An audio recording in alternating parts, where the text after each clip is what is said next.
Have you ever wondered what it would feel like to stand before the throne of eternity and hear your name called?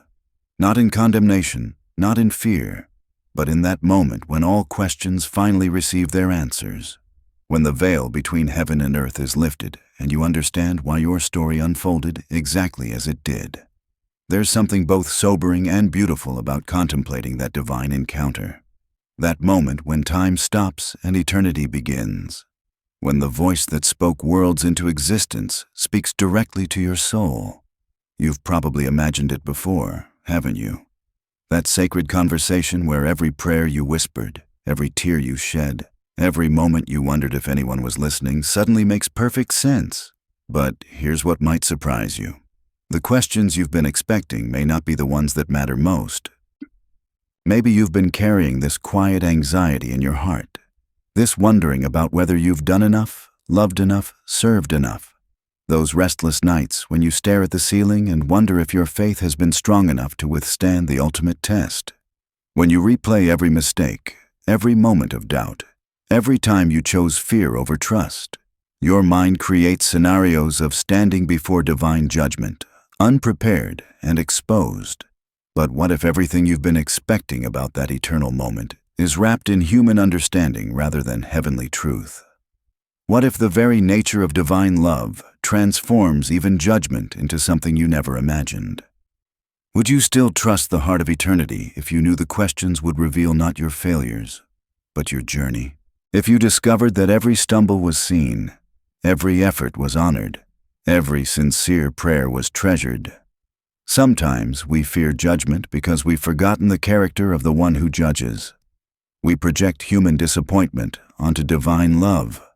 We imagine harsh interrogation when heaven may have something entirely different in mind.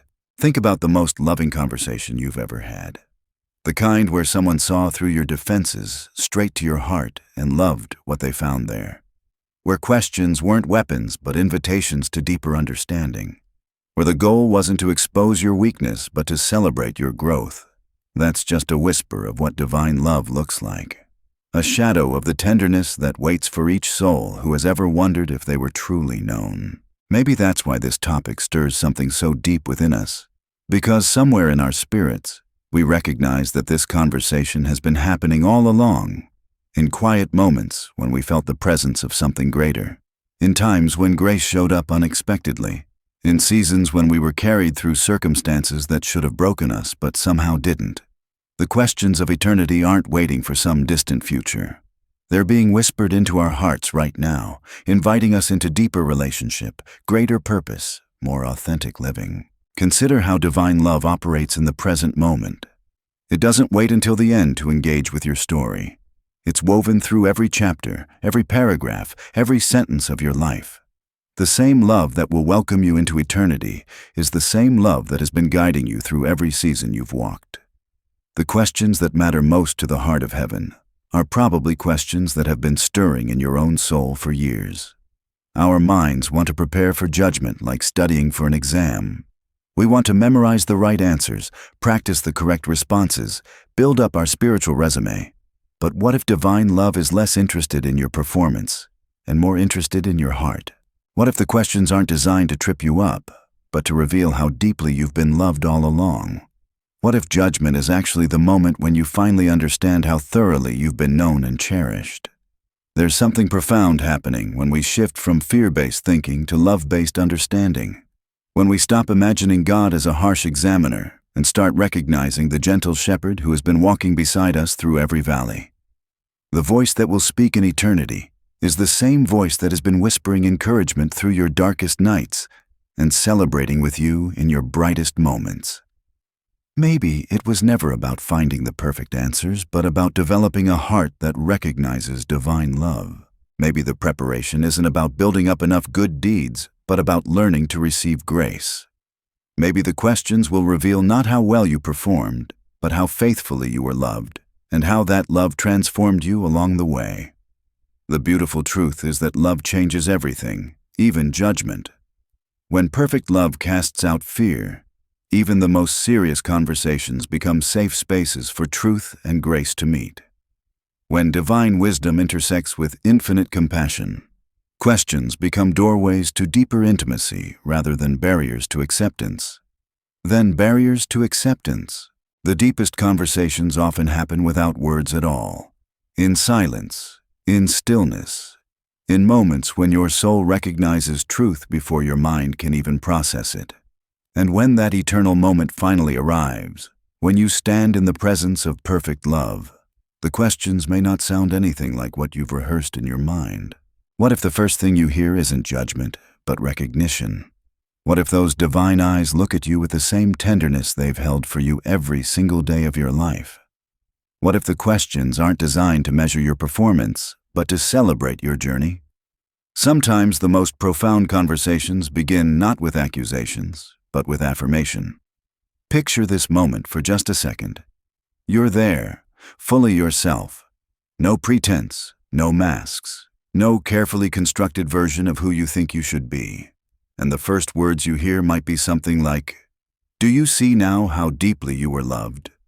Not past tense, but present, continuous. Loved in your stumbling. Loved in your questioning. Loved in your moments of feeling completely lost and abandoned.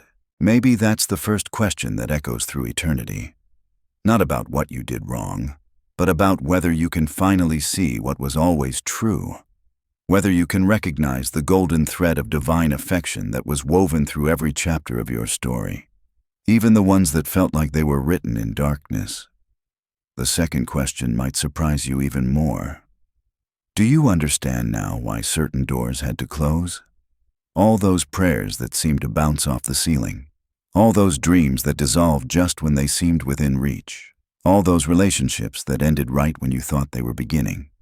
What felt like rejection might have been the most loving redirection you ever received.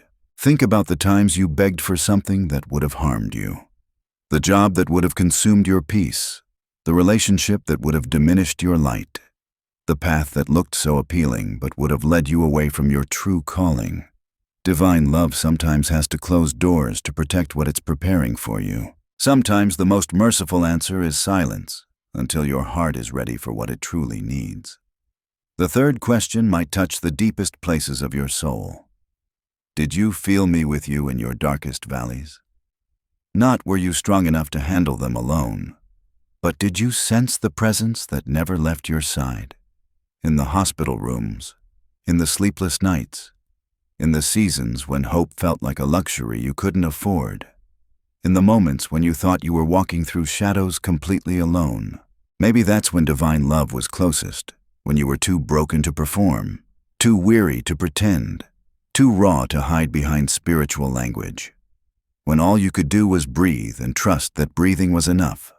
When your faith wasn't eloquent prayers but simply showing up to another day. When your worship wasn't polished songs but quiet tears that heaven collected like precious offerings. When that eternal conversation finally unfolds, you'll discover something beautiful. The questions weren't tests to pass, but invitations to understand how deeply you were cherished all along. Every tear, every prayer, every moment of doubt was held with infinite tenderness. If this message found you today, write Amen below and know your story is still being written with love.